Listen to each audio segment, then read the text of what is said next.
Hi, welcome to another episode of That's a Thing Accent Core. It is episode 0.92 and it is Monday, September the 28th. It is fall. Weather has cooled down. Yeah, like I had to plug in the space heater. I'm Kevin. I'm Drew. I'm Nolan. Okay, we all there. Yeah, I had to. It hasn't gotten cold enough for to turn on the house heat. Like it keeps hovering around 71, which is well, like I only turn on the heat when it hits below 70. So I'm at like the the border of too cold. I don't like it. It's the problem where it's What's the problems? Drew's typing something. uh-oh. All right. No, I'm still here. Oh, okay. I'm constantly waking up like in a sweat because it gets so hot in my house because I've turned the air off because it's so cold. Yes. Oh, I have this It's a issue. big conundrum. Oh, yes, I have the same issue at night where at the beginning, whenever I go to sleep, it's a little like under the covers is too warm. But if I try to like turn on the fan or not use enough covers, I will wake up cold in the morning. You gotta put one leg outside the covers. It's like I need a robotic arm to tuck me in and untuck me during the night as temperature goes. That's what I need. Or several like automatic temperature that just does it, and it doesn't just go on, because that doesn't work. Because I don't want to turn on the heat for like 75 or something. That's insane. I'm not a crazy person. I need some sort of Rube Goldberg device where when I start getting too hot, a bunch of pulleys and swings pulls a fan closer to my face. That'd be good. Yeah, it's just the extra sweat coming off your body fills a cup that then weighs exactly. down the pulley. I like this. But also, if it has to have something where there's like a temperature sensor, and if my body temperature gets low, then it shoots like a jet of fire at me just to warm me back up. But not enough to make the sweat. I don't know. This is a new invention. For the most. No. The fan is just on wheels on a like ever so slight plane. So it just slowly rolls back away from you. Ooh, make it like an orbit. Right? Yeah. It's an elliptical orbit of the room. Oh, I like that. That's pretty good. That's fancy. I like that kind of stuff. So what have you guys been up to this week? Or the past weeks? Or whatever? Actually, I haven't been up to too much this week. The only like big notable things I've been doing is I just started watching The Great Pretender. I don't know what that is. It's like a new anime on Netflix Oh. where they're con men. They're trying to con out this Henry Weinstein-esque movie producer. That sounds pretty good. Sounds like it could be It's pretty. okay so far. I watched 2 Netflix cartoons. One of them, Camp Cretaceous. yes, and I watched that and the Dragon's Dogma CG 3D thing. I got that saved. I still haven't seen that yet. So I will say one of those things is phenomenal. It's really good. The other one is a dumpster fire. And Dragon's Dogma is the dumpster fire. It's so bad. Oh no. It's so bad. It's so like it get you remember that 3D Berserk cartoon? Yeah. That's Yeah. in terms of animation and storytelling and editing, that's kind of what the Dragon's Dogma really reminds me of. Except it can't even lean on the good stuff that happened in Berserk. So you're not even getting like a bad adaptation of something that's good. You're just getting a bad adaptation of a bad thing. It's just like, man, that thing is terrible. And I've seen a lot of 3D like animes and cartoons. And I think normally we're fans. and even like the budget is, you can tell it's kind of low budget because the models are a little bit wonky, but it's badly edited, and it's like the show in the first episode has flashbacks to things that happened in the first episode. It's one of those where God. where our main character has a dream of the dragon killing his wife, and then like 10 minutes in the episode they're like, there's the dragon, and he has a flashback of the dragon killing his wife, and I was like, we just saw this. You're like, oh, and the shots are so boring, the composition is so boring, which is to me a greater sin in a 3D anime, because due to the fact You that actively chose that shot. After everything was done, you still was like, no, but this is the shot, though. yeah, you're doing this boring shot, reverse shot, but you have the models in place. You can like give us some weird. You've modeled this castle room. You've modeled the characters. They're fully modeled. It's not one of those things where, okay, we don't want to have to draw this detailed character from behind the back at a 3/4 angle or whatever. No, it's already done. Just move the camera in an interesting way during a dialogue scene. But no, it's so boring and it's just, the writing's not good. Also, I don't know, maybe this is also damning of it, but in Netflix, like, the default was to English dub, and it is a bad English dub. This is Most are. But this isn't like, so I also watched Camp Cretaceous, which is a Jurassic World spin-off child cartoon, and the characters in that were fine. Every character voice in that was leagues better than anything in the Dragon's Dogma dub or whatever. Oh man. Because they were just like cartoon actors. So it's funny to me that my evaluation of how bad a movie is when you get removed sufficiently out of it that you then begin to analyze it as a piece of material. Yeah. And it's not yeah, that's correct. That's why when I watched the Suicide Squad, I didn't watch it as a movie. I watched it as an interesting failure of filmmaking. And that's kind of what, but this was an interesting, yeah, like my suspension of disbelief was gone. I was like, I wonder what the budget was here. Was this originally supposed to be drawn? Because a lot of this looks like it was drawn or it was meant for network TV, because there's a lot of flashbacks and recaps in it, which makes sense on a week-to-week release, but not really for a Netflix show when they all just kind of come out at once. No, it makes sense when it was cheap. I feel even cheap shows have done better than this, and it's baffling because it feels like this.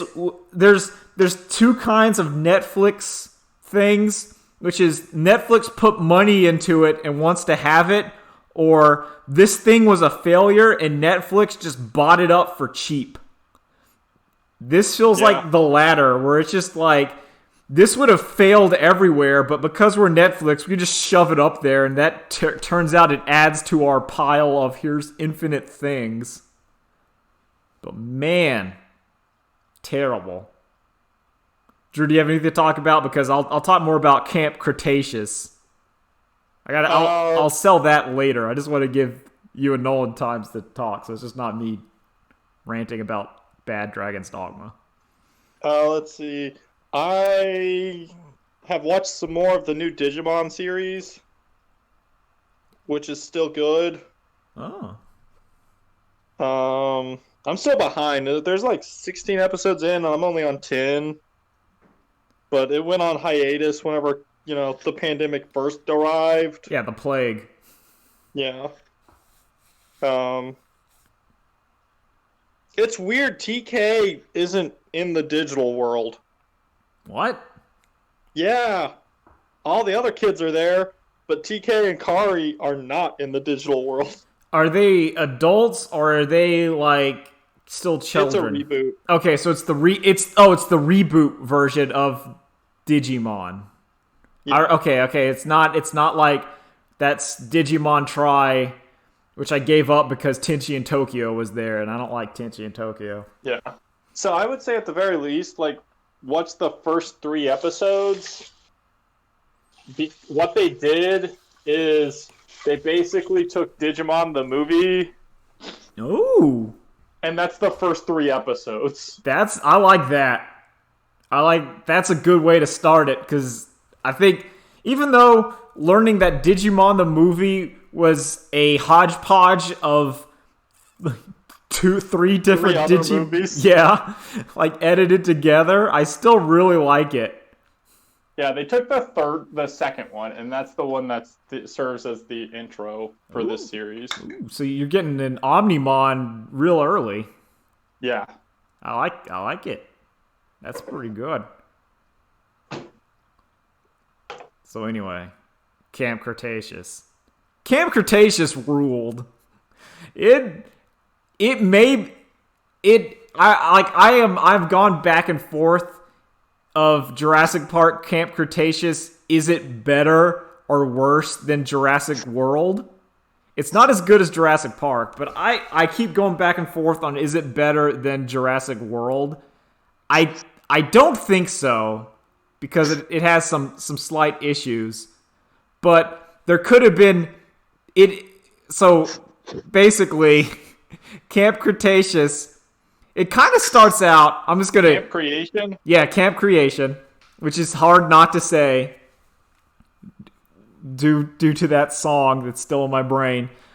But it's really, like, it is a kid's show.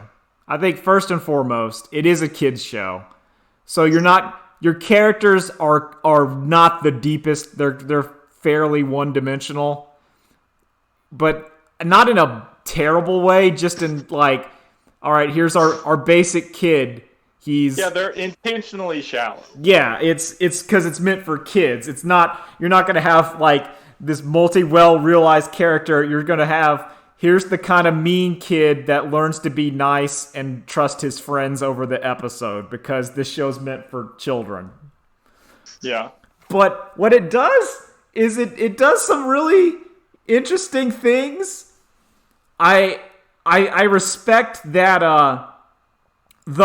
the whole Camp Cretaceous does not immediately go to shit. So it's 8 episodes, and it's similar to Jurassic Park stylings. The everything does not go off the rails at once, but you can see, because I think, and I will give the show credit, where you get to see in true Jurassic Park fashion how all of these minor little oversights are compounding upon each other to create a horrible, horrible situation. And I like that. There's also like some Willy Wonka-esque at the beginning of trying to get into Camp Cretaceous, where you have to beat an unwinnable video game to do it. Oh. Which is a little unrealistic, but, I like that idea of the kid trying to do it. The kids motivate, our main kid, Darius, his motivation to get to Camp Cretaceous, it cheats to make me cry, but it did cheat, but it's effective. Because it's it's not really even a spoiler. It's just, him and his dad wanted to go to Jurassic World before his dad died. And that's kind of like, his goal is, I want to get there to show that my dad that we did it. Because they couldn't go because his dad got sick. Zolo? What? He's Roronoa Zolo. Yes. And it's basically, like the money that they were going to go to the amusement park was spent for dealing with their dad's illness. And then it kind of like, it wasn't an option. But then this random contest showed up and he goes, I'm going to do it just to make, and it's pretty good. But when they get there, you get to see all of the problems. And honestly, all the characters react somewhat decently. Like, I really enjoyed how it's the test run of the Camp Cretaceous. And they mentioned that when it's full, it only has 6 kids at the beginning. But when this thing's fully running, it'll have 500 kids in this, like, child zone. And you discover that there's been a lot of real big oversights. Just like how, because of how big the camp is meant for like 500 people, it shows that, those kids can kind of get out of there if they want to. And the Velociraptor pin is shockingly close to where the campers are. Which... So, do they just have to sign some, 80-page release? So that in any case of the children getting murdered, they can't sue the company?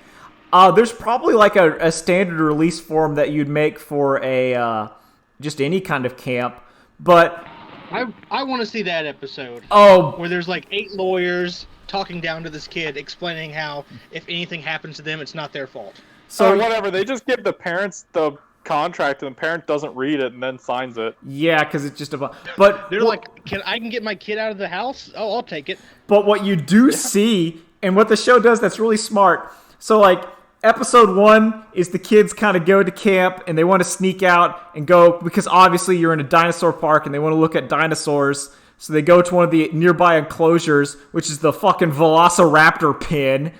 And as you see, because it's Jurassic World, the staffing has been cut.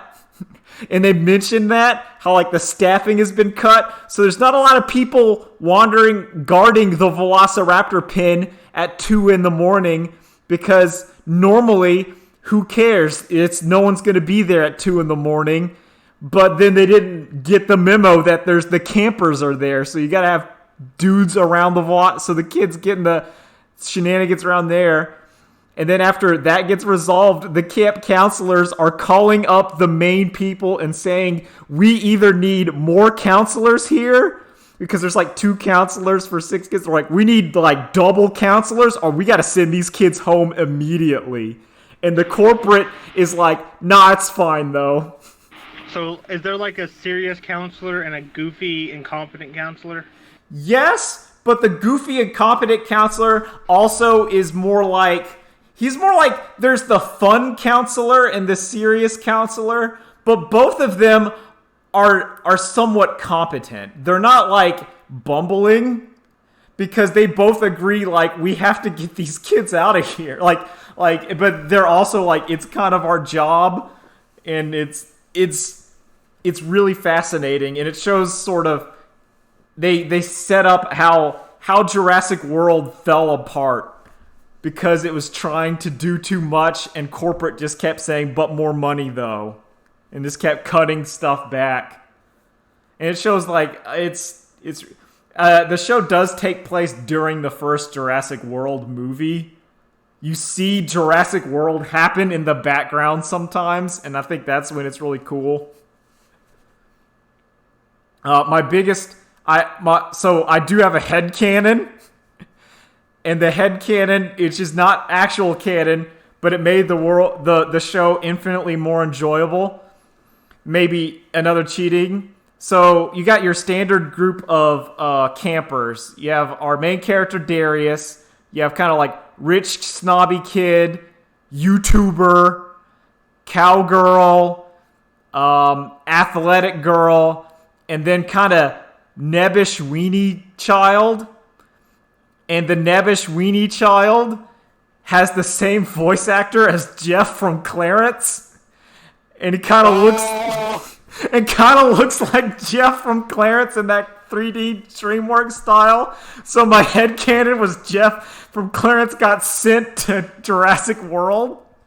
I like it. And my real headcanon was that because there was a contest to beat the video game to get to Jurassic World, that Belson did it but didn't want to go to Jurassic World, so he gives his ticket to the camp to Clarence because Belson wants Clarence to be eaten by dinosaurs.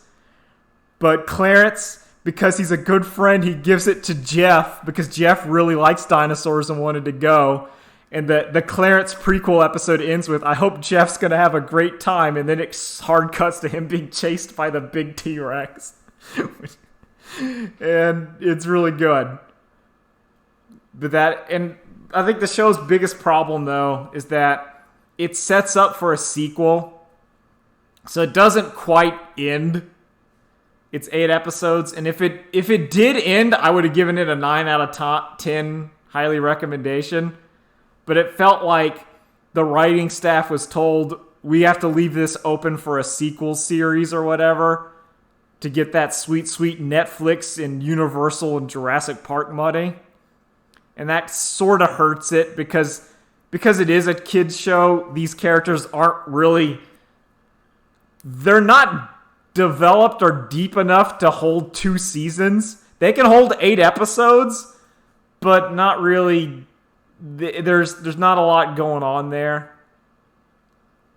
It's honestly the biggest problem. That's kind of the issue with Jurassic World 2, is that all the characters in Jurassic World, while simplistic, are fine for that movie, but don't really work if you want to spin it out. Like, I mean, that's kind of it. But it's great. I like that show. There's some mysteries. One of the children is a traitor, and that's pretty cool. There is a traitor child among them. What, he's working for the dinosaurs? No, they're working for one of the competing whatevers. So Newman's kid is there? Basically, there's a Newman. There is a Newman among the children, and they kind of hinted they. Other than our main character, Darius, every one of the children has a motivation to be the Newman, which is... so it is Willy Wonka. It is, yes, it is. There's a lot of Willy Wonka in the show, and I actually really like it because I like Willy Wonka. But similar to that, you get to see, man, this shit... Like, the fact that they wanted to have 500 kids there shows that how little they know about children, because these kids are getting in mortal peril like every day. Like they get in the little balls or whatever, you know, those gyrosphere balls, and they're kind of like following a dinosaur herd, and there's nothing in those gyrosphere balls that just says that the kids just can't go off on their own adventure. Like, there's no path. They can just leave, and they can just get out of the gyrosphere balls, which is what happens. And you're just like, good Lord, this is a disaster. If everything was not Jurassic Park and the disaster was oncoming, this would already be a disaster, because you're basically giving a kid like a go-kart or a four-wheeler, and then they're just going off into the woods. Rules. Yeah, and you have like a group, like, and they're following these dinosaurs or whatever, but there's nothing stopping one of the kids to just leave. It'd be like if you're doing a summer camp and had a bunch of four-wheelers, and you're just driving on the thing, and someone at the back just goes off-road and leaves. You know? They're just gone. which happens. But anyway, I liked it. I think the mileage will vary, but if you're not a child, if you don't like, or basically your child, your age, and your liking of Jurassic Park and dinosaurs and seeing it all kind of go to shit, it's going to determine this. But I liked it. I give the show an 8 out of 10. Was there like a point to this park or anything? Is there some sort of like message? Is it like a science? No, it's camp just or something? it's just a summer camp. It's a capitalist camp. Yeah, like it's just thematically, I would say the theme is like Jurassic World, where the theme park of Jurassic World is just trying to make more money, because that's the whole reason why they made in that movie like the super camouflaged ultra monster raptor, the I-Rex. Rex. Yeah, like it's the capitalists. We're trying to grab money at any. All right, we have this dinosaur park. All right, so there's like this area in the middle of where the brontosauruses are. Fuck it, let's just put a children camp in the middle of there, right? Brontosauruses aren't going to kill kids. Then we can charge like more money. We can make more money. Like that's the whole goal. And you get to see why that's a bad idea when you're just trying to hard make money at the cost of human life and safety. But yeah, there's no like science or anything aspect. It's basically here's summer camp, but there's dinosaurs around. And the issue of that is going to be a problem. What I did like though is in a way it's not subtle at all, but they go to the dinosaur like incubation lab as kind of a field trip, and you see the hatching of a little I can't remember the thing, but it's the one with like the hammer tail and the armor on it. Stegosaurus? No, not Stegosaurus. The Alligator. Yeah, it's like Allosaurus or something. It's the one that looks like it's kind of armored, it's kind of flat, but like one of them hatches, and they're like, "Oh, it's cute because its horns aren't even, its little bumps aren't even." They name it Bumpy, and Bumpy is a character and very good. But like the main scientist guy looks at it and it is like, "Oh, we're getting more of these dinosaurs that aren't symmetrical because they have genetic problems and flaws," and you're like, "Okay, that's." Because they're trying to pump out so many dinosaurs, they're getting genetically defects are happening more and more. And the fact that they casually mention it, and I think it was really interesting to me, where they're like, yeah, we genetically engineered these dinosaurs, to get them out into the park quicker, so they mature at like 3 times the speed. They grow and mature at 3 times the speed. And my brain's like, oh, that's why all the dinosaurs are fucked up. Because you're basically throwing, in human terms, a 9-year-old inside of a fully adult's body. And you're saying, here you go.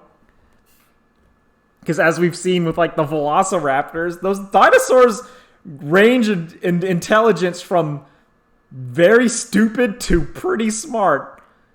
And you're just pumping that thing full of hormones and then shoving it out there and saying, here it is. Here's our monsters. I thought that was really. It was an element that didn't need to be there, but I appreciated it as more explanation of how that park fucking fell apart instantly. Also, the fact that nothing worked at Jurassic World was a thing. So you keep seeing the kids go to try to open an emergency door and it just doesn't work. And you could tell that was budget constraints. You could tell that the Jurassic World budget was going, do we really need to replace the batteries on all of these flashlights in the emergency section? I mean, come on, that's like $20 a month. We could save that. And that's my end of my talk about Jurassic World Camp Cretaceous. Pretty good. All right. Well, in other capitalistic endeavors, Giant Bomb has been sold. Oh, really? What happened there? Yeah, so CBS or Viacom CBS agreed to sell Giant Bomb and CNET and a few other things to a new company called Red Ventures. Okay, so that's And it's them talking about it. So when they first got acquired, of course, like since they were Whiskey Media, they got to be in those meetings. yes. This is like so many levels above them that they don't even know the goings-ons. Okay, so what I would say to this, and why I would say I think it's Comcast or whatever completely dropped the ball is so like CBS Interactive whatever owned a Giant Bomb and everything. Yeah. And Comcast I think owned the rights to G4 and wanted G4 back. So why wouldn't Comcast trying to reboot G4 By CNET Giant Bomb. Yeah, that's there you go. Your programming's like done. It really is. Like, And your production is too. You just take what they have and just pump it on the television. it's done. It would be Also, if you type videogames.com into the internet, you know where it takes you? It takes to giantbomb.com. It should. It takes to the giantbomb.com. I'm just saying, like, that is to me, that's the bungling of, it's just, just, if I was whatever, I'd be like, okay, I'm just gonna, we need to have regular video game content. Here's the thing that's making regular video game content that's on video. Like, their productions, it's already there. Yeah. We just buy it and then we pump it we just simulcast it on TV. You'd even just delay Give it. them a budget for production too. Yeah, you can even just delay it if you really wanted to. You just say like, all right, it comes on the website a day, like 2 days later, unless you're subscribed, then you get it the day of broadcast. Yeah. And it's just like, there you go, done. But wow, I didn't know that.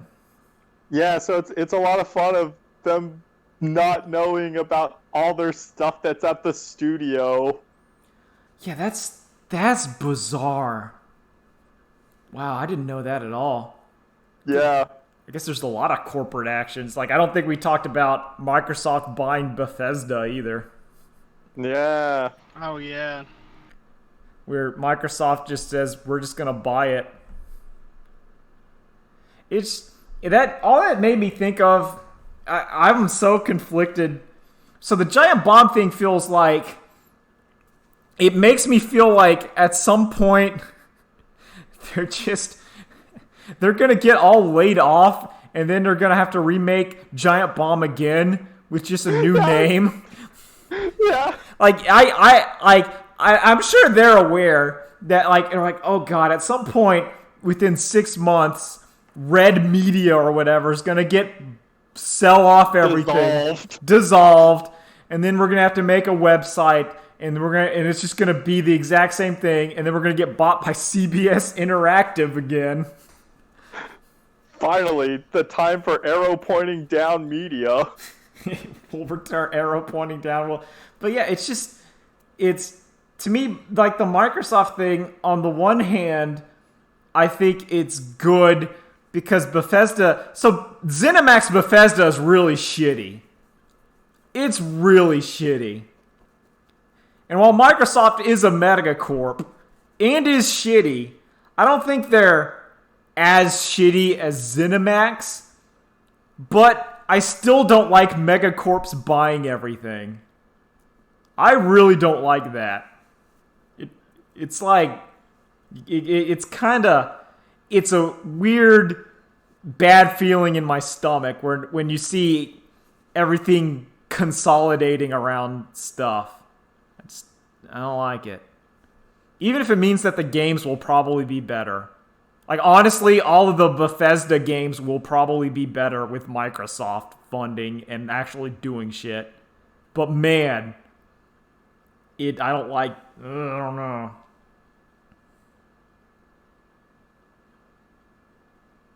Yeah. It's also kind of the thing where it feels, I don't know, like Microsoft's just buying shit, but I still don't want an like Microsoft buying Bethesda does not make me want an Xbox more. It just makes me go, well, I guess I'm not playing those games. It's kind of like whenever I see something on like some other streaming service, I'm not like, wow, I better go get that streaming. It's like, well, that's dead to me. Yeah, but I think you have to consider if they still keep putting those games out on all the other platforms, that means Microsoft is now getting a cut of PlayStation sales. They're now getting a cut of Nintendo sales. Yeah. But I think they said that at the beginning they're honoring the multi-platform stuff that's been like the current whatever. So like the current games and DLC and stuff will be multi-platform. But they kind of implied like if you're going to want the next Skyrim or whatever, it's going to be on Xbox and probably like Microsoft whatever. I feel like the problem is Microsoft isn't going to make any money off of that because when's the last time you bought a Bethesda game? Doom. Never. Shit, I completely forgot. No, yeah, Doom is Bethesda. Oh yeah, it's Doom. It is Bethesda. Arcane is Bethesda, which I like. Dishonored and Prey and that new Wolfenstein. Wolfenstein. Fuck. Deathloop looks pretty good. I'm excited for that game. Like, Bethesda has some shit. I like the joke where Fallout New Vegas 2 can now happen because Microsoft owns Bethesda and Obsidian. So now we can get New Vegas 2. Get a good Fallout game. That'd be great. No, I like the idea that Microsoft's just going to take all the Fallout stuff from Bethesda and give it to Obsidian. Yo, that'd be great. I'm good with that. I like Fallout. It's your dad still. Fallout's sick. Yeah, like I still even like I don't know, man. I've done a lot of Bethesda games. Rage 2 sucked. I don't know if anyone played Rage 2. Oh no, we had this conversation. Okay, we did. Yeah, Rage 2 sucked. But there's a lot of shit Bethesda has that I'm like, I actually really like that. I actually really like that a lot. And it's just okay. But I don't know. I still don't feel the need to get an Xbox. Well, You kind of cut out there, Nolan. What were you saying? Oh, Discord. Yeah. It's okay. People are aware. I'll say I don't really see a reason to get an Xbox or PlayStation at launch. didn't they? Nolan was cutting it in and out, but I agree with Drew. There's no reason for me to get a launch. Their games, Like all the games that'll come out initially are gonna be on the current Gen 2. even if it's, I just don't feel like I still have a backlog. I still have a backlog of shit to play. I have a copy of Ghost of Tsushima that I haven't started yet. But That does not seem like a game you would play. I do like those kinds of open world kind of those open world games. I enjoy them. I just don't 100% them. I just kind of play the story and then some of the side missions. Like I've played I think I talked about it where I played the Grand Theft Autos and I beat the story modes of them. But I never 100% or do any of that stuff. It's like, no, I'll beat the story. And I like Sucker Punch. I liked Infamous. I liked Infamous. I thought you meant the movie for a second. Sucker No, Punch. no, get out of here. That was a trap. That movie is hot garbage. That trailer's really good though. That's all Zack Snyder can do. What's that? Zack Snyder's a hack? Yes, but Sucker Punch is like the second most time I felt let down by a movie. Number one was The Adjustment Bureau, where the trailer overtly lied. I still remember that. Or I thought it was going to be a sci-fi political thriller, and it turns out it was a romantic kind of vaguely semi-sci-fi. I'm like, oh man. But Sucker Punch, like that trailer's sick. Yep. That like samurai It is with the Gatling gun. That's cool. If I ever made a movie, I would let Zack Snyder cut the trailer for it. Oh, definitely. He can do that. Yeah, he can. Just not the actual directing thing. No. Oh, ugh. Oh man. Yeah, that's the video games. I don't know what else in video. God, that's just weird. That I feel bad that Giant Bob is gonna have to go through more corporate reshuffle. What was the? Apparently they never even like settled after the like, because they got bought by CBS. Yeah. And then after that purchase, CBS Viacom merged. Yeah. And so they never really. Things had not completely settled for what that meant inside the company for them before this sale happened. Yeah, that's bizarre. Yeah. Like it's just, oh man, I just, ugh. It's also, Vinny was on vacation for 2 weeks, and when he came back, they'd been sold. Oh, poor Vinny. It's just, ugh, man.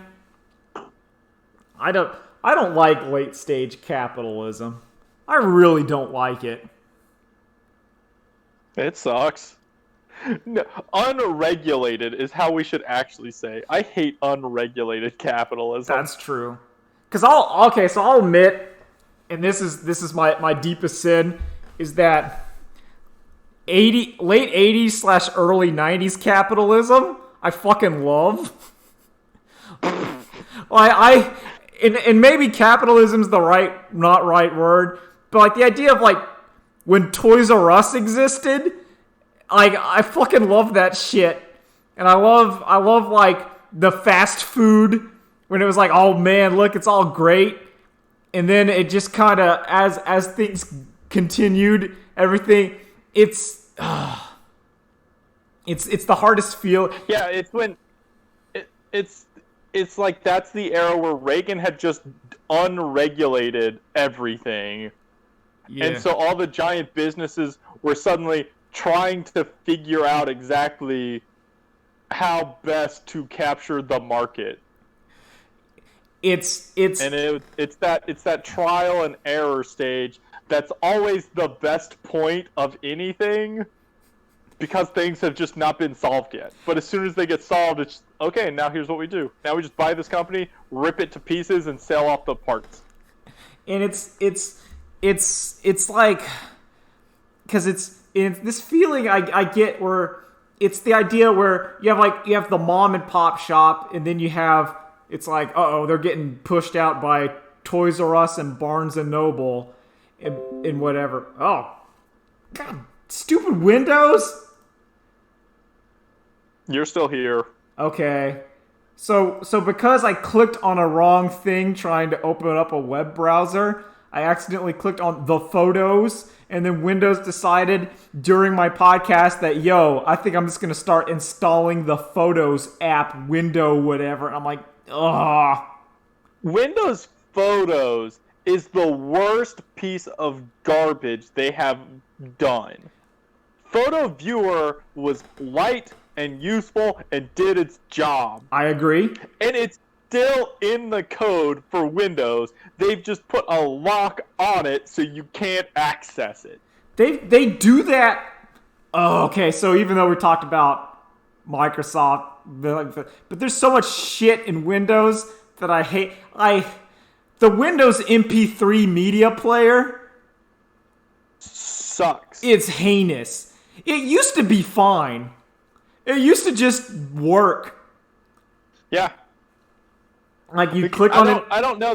They moved away from just making a light functional program to, well, it's got to be stylish and look cool. So that means we've just pile all this extra garbage on top of it that makes it worthless. They've done the thing where, God, it's like they did the software thing where because computers start getting more in tablets or whatever, start having more RAM and more thing, they don't optimize anything. So then we get stuff where my Windows keeps thinking that it can update shit in the background, but my laptop is not strong enough for it to do so. So sometimes if I'm watching a YouTube video or streaming myself, that everything goes to shit because Windows is like, hey, I can just sneak in this update to the antivirus right now, right? It's only like, it's just going to use like a gig of memory. You have 8, it's fine. And I was like, no. Get yourself one of those nice 3080s, Kevin. Yeah. Whatever the hell that is. People seem to like them. Oh, it's the big video card that apparently is really good for Bitcoin mining.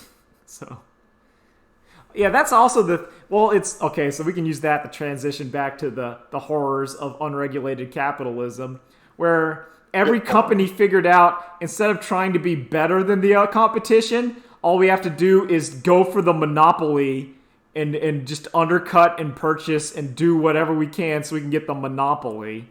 Because at some point it became, we don't have to make the best product, we have to make the most profitable product. I wouldn't even say the most profitable product. It's just the only product. Yeah. But guys, don't you know the invisible hand is going to fix it? That's true. true. It has to. That's what its it's there job. for. Yeah, like if I don't... No, I just see a secret cabal of Jeff Bezos and all those other 1%ers just in black robes with a seal of Orichalcos on the ground, and they've just chained the invisible hand up so it cannot act. Oh shit! Is that why Chuck E. Cheese is now have to resort to streaming on Twitch? Yep. They've sealed the invisible hand. Man, it's to the shit where malls are failing. I think that says something. The enemy of yesteryear is now the victim. Yeah, and that's what gets me. And this is pre-pandemic. Like, yeah, pandemic didn't help mall, but I would say before pandemic, like the mall is getting killed, and it's like, oh man, it's the same feeling I had in playing Dark Souls 3 when you go down to hell and all the demons are aged and dying. And you're like, oh, even the demons are like fucking desecrated and sad. There's something about even the monsters are just like, I'm so tired and on the verge of death that just gets me.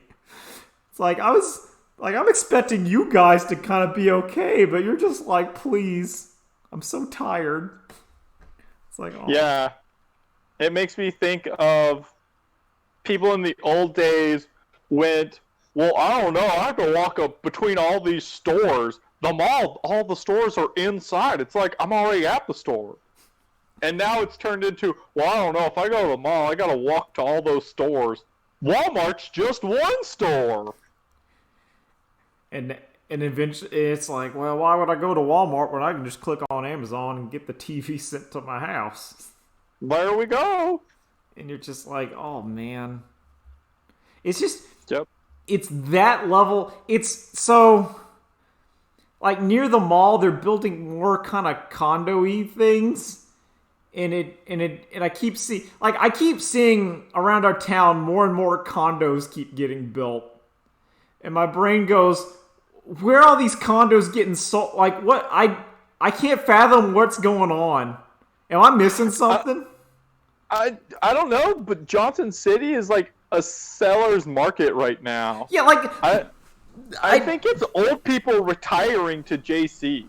I guess so. Because it's really confusing me because, like, mentally, everything I've liked or have been vaguely associated with is closing or dying, but I keep seeing more and more people's, like, housing being, and like, what's going on? I guess that makes sense. But it's well, they What was that, Nolan? need all the extra housing. So when the casino gets built, they'll have a place for all the workers to live. Oh, yeah. Are they building? I think about how the biggest employer for Johnson City is that, like, Health Alliance. Yeah, it's the ally. It's basically it's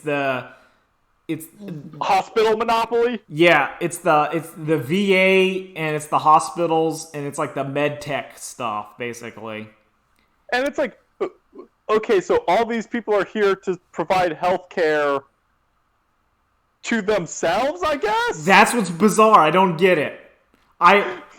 And maybe this is because I am just kind of a stupid nerd who does not understand business or economics or zoning, but I don't see anything like I don't I guess you get some. I don't see it.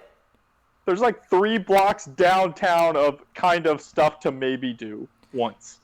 Well, it's I feel that this our delightful little town is really great if you are in elementary school. Like if you are from 1 to 10, have children that are from 1 to 10 or are older than 70. Also a video game introvert. Well, that's just kind of whatever. Like that Yeah. that doesn't count. And honestly, it's got with the closure of like G2K and shit, it's actually gotten worse. Yeah, it has. That was kind of a big deal. Cuz now it's like, well, even there's nowhere I would even go. There's nowhere for me to go. It's just inside now. There's like only like 2 places for me, and that's Yeah, like I don't see like and it's like the barcade downtown. yeah, there's like a couple bars which I don't drink, so that's not going for me. And then it's like, I don't know. Ugh. I feel like one of these days I'm either gonna have to move or I'm just gonna become like some kind of more hermit than I am. That's my. You can have kids. Oh, that ain't gonna happen.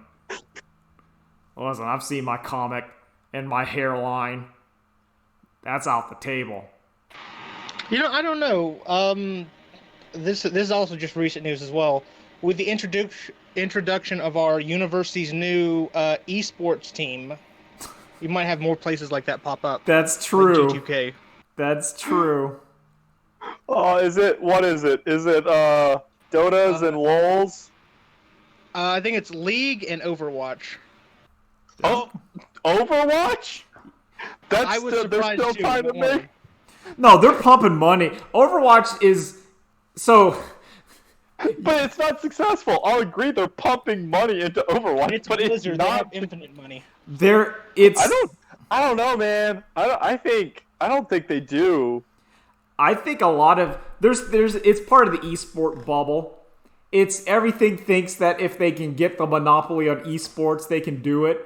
It's that's why G4's coming back. So because whatever Comcast thinks, maybe we can get the esport money. Like Yeah, I think for college too, it's more like the students organizing it and saying, "Look, it's like there are people here who would do this."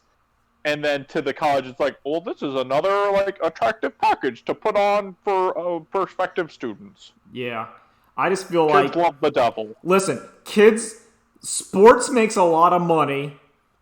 And in our pandemic world, sports is getting fucking hard to deal with. Whereas Yeah. esports, which I still hate that term, but video games, relatively unaffected by the pandemic.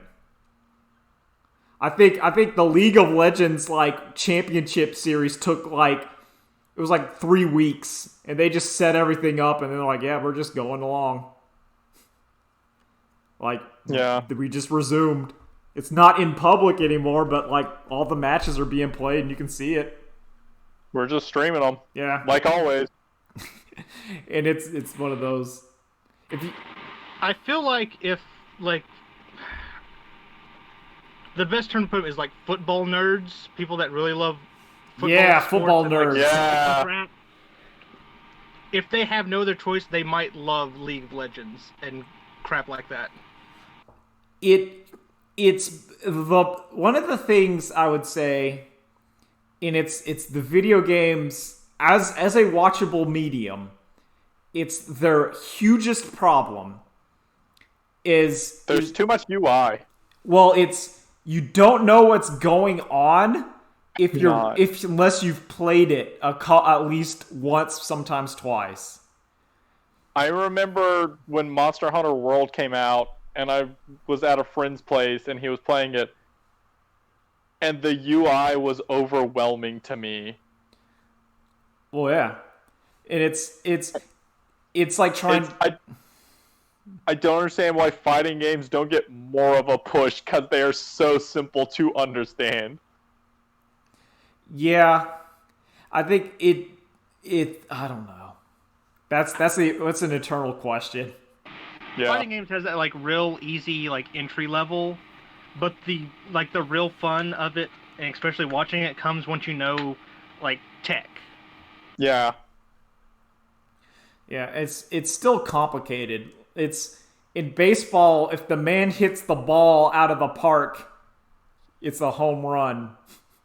It's Yeah, most sports you can watch and steadily understand it as you go. I cannot watch LOL. oh, you have no idea. Yeah, you don't know. No idea. Because the power level of the character isn't because there's stuff where it's like this character sucks until they hit 3 items and now they're good.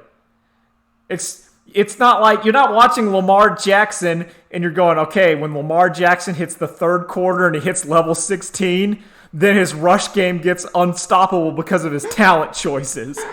Listen. Okay, so the blurns are loaded. There's 3 blurns and 2 outs. LeBron has stacked the correct equipment for this loadout. LeBron has 3 stacks of Magi Stole Stealer. That means all of his 3 points are now 4 points. He's hitting 4-pointers. LeBron's got his ult. What's he gonna do with it? Oh shit! He's CCing the other team! Alright, Drew has to go because he has engagement, so bye, Drew. Bye. Later days. Later days. Bye. But we'll go on a little bit longer to talk about leveling up in sports.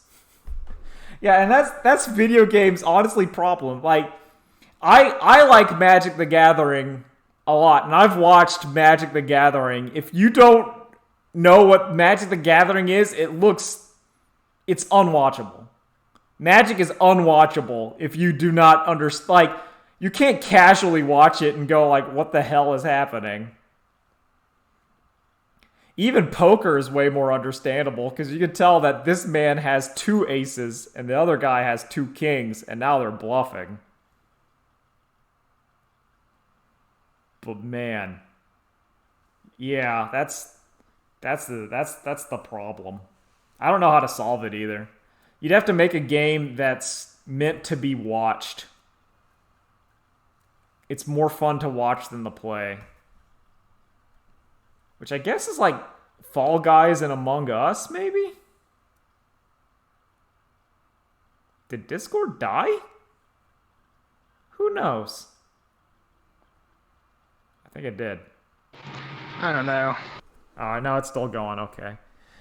Yeah, like I do not know. I can't crack the esports nugget.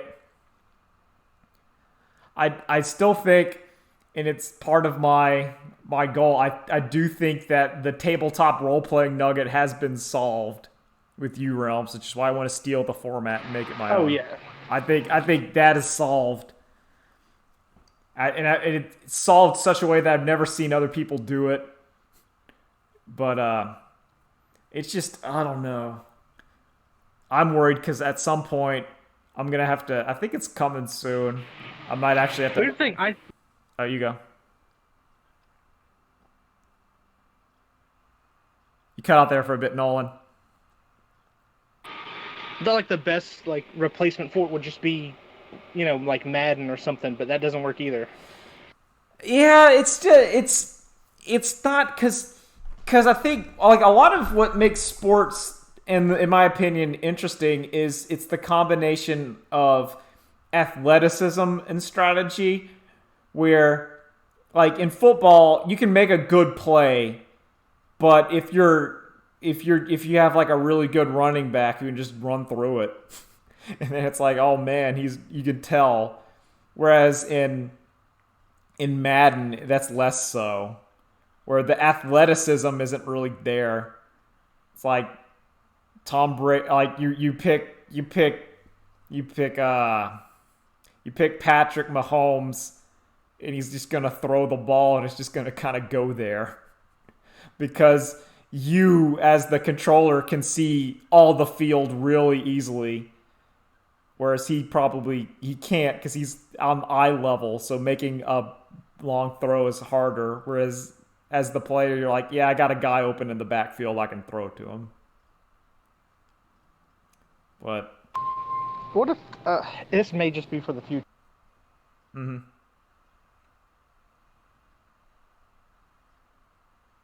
You kind of cut out a little bit. I'm assuming you're talking about like a VR or like a first person thing. Yeah, some like VR interactive thing that might get people somewhat interested. I don't know.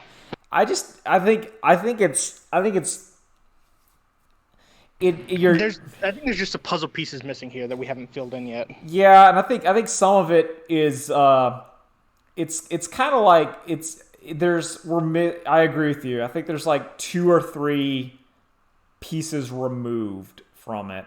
I think tactile like things is one of the things that hurt. Like I think moving in VR is one of the issues.